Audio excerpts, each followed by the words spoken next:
चुमा लेके भागल उ कमीना सखी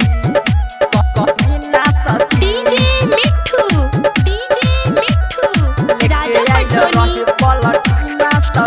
रहे ललके डर सभा में आई ले रहे ओप्पो के मोबाइल ये सखी के मोबाइल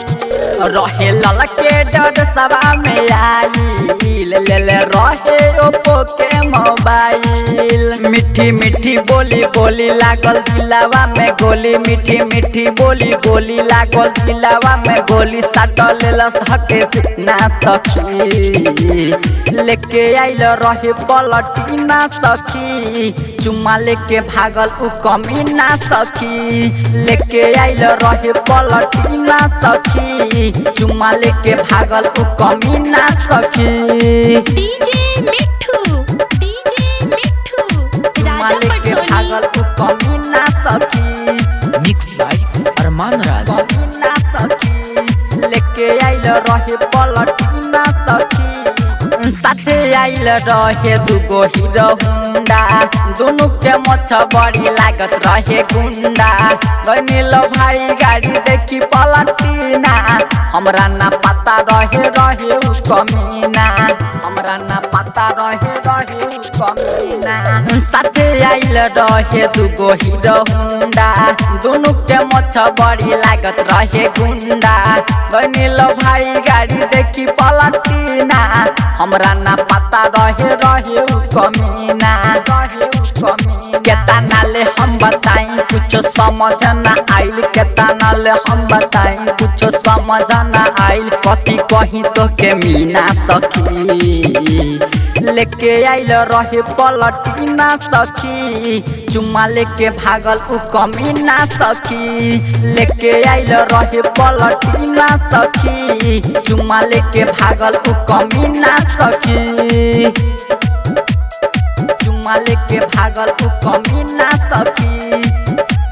कमीना सखी। डीजे मिठू लेके राजा आइल रहे पटोनी पलटीना सखी राइटर उमेश आइल रहे साथे दादा जबे दहो धैले हाथे कृष्णा बेदरा बीच माले माथे डीजे अरमानवा पलटीना वाला बाटे डीजे अरमानवा पलटीना वाला बाटे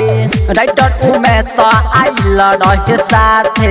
दादा जबे दहो धैले हाथे गोविंद खान चुमा ले माथे दादा अरमानवा पलटीना वाला बाटे कैले बा हमके पागल रहे पीछावा उ लागल कैले बा हमके पागल रहे पीछावा उ लागल कैले बाटे मुश्किल जीना सखी लेके आइल रहे पलटीना सखी चुमा लेके भागल उ कमीना सखी लेके आइल रहे पलटीना सखी चुमा लेके भागल उ कमीना सखी रहे ललके डर सभा में आई